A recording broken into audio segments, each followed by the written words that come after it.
Well, hey there. How you doing?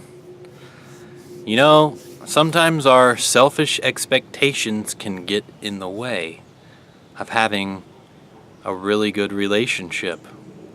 Whether it's a marriage, friendships, whatever it seems like these selfish expectations, which are really like fantasies. They're like illusions where we imagine that other people are going to fit this perfect mold and be this perfect person that does everything that we want and never disappoints us. And, women have their own idea of, what their husband's going to be like, what their man's going to be like when it comes to that. And men also have an idea of how they think the woman's going to be. And, and really, it's only going to lead you to disappointment because ultimately what you're doing with that, in that fantasy, it's only looking at how the other person can make you happy and everything that they can do that you can get out of it for yourself.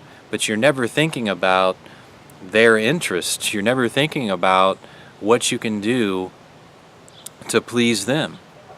And when we begin to look towards the interests of others, not only our own interests, but the interests of others, which really we have to do this. If you're in a marriage and you're not doing this, you're going to have a really bad marriage. You're going to have a marriage where your relationship is pretty much non-existent.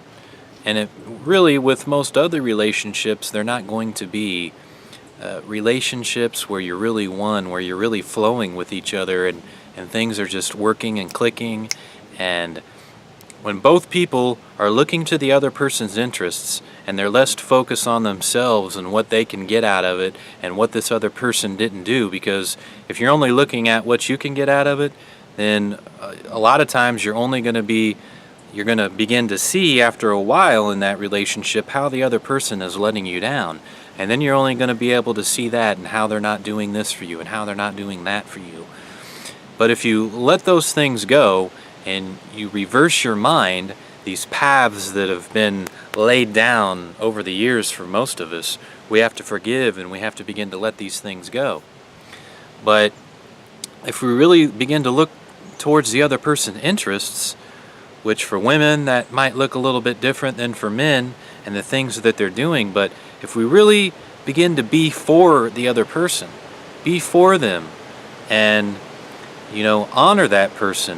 And it could be just as simple of a thing that when that person gets home and they walk into the house, that you turn around and let go of the things that you might be doing and you say, hey, and you look them in the eyes and you really mean it and you really connect with them in that moment and you welcome them.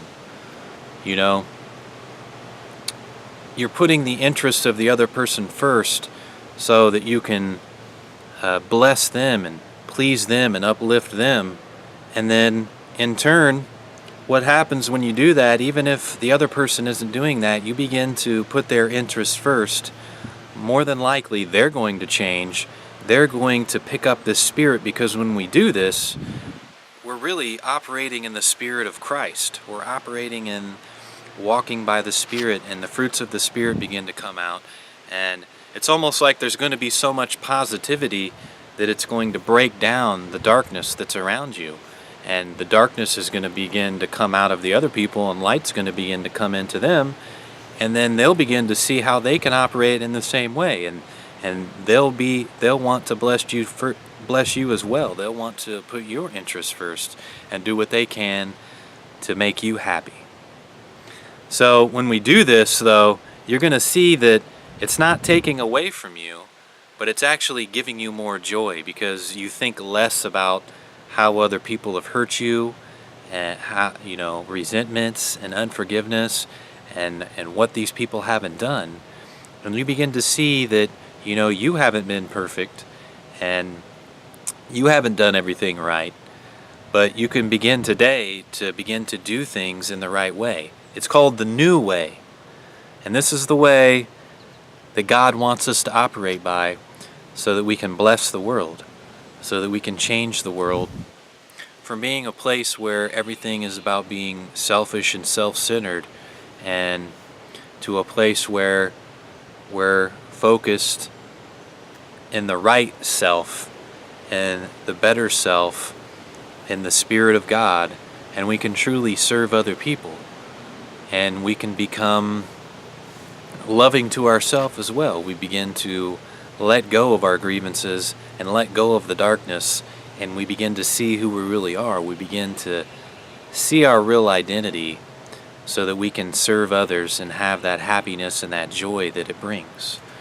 You know, we're not doing it out of some sense that we have to, but we're doing it because we want to do it. You're doing it because you know that you're loved. So begin to put the interests of others first and see if that doesn't help your relationships. See if other people aren't more attracted to you. I know it's helped me because I've had resentments and things will still come back at times, and I'll have to forgive and let go of them, but I continue on to focus on putting the interests of others first. And when I do that, I see more blessings come into my life, and I have more happiness, and I can just let go and be free and begin to flow with other people and allow other people to be free to do what they need to do, and to not hold them and tie them down to having to meet my expectations, but to allow them to be free and allow them to find themselves and find their own identity so that they can begin to serve and that they can begin to be happy and joy and this everlasting joy and peace that God gives us. So God bless you. Hope this blessed you today. Have a good one.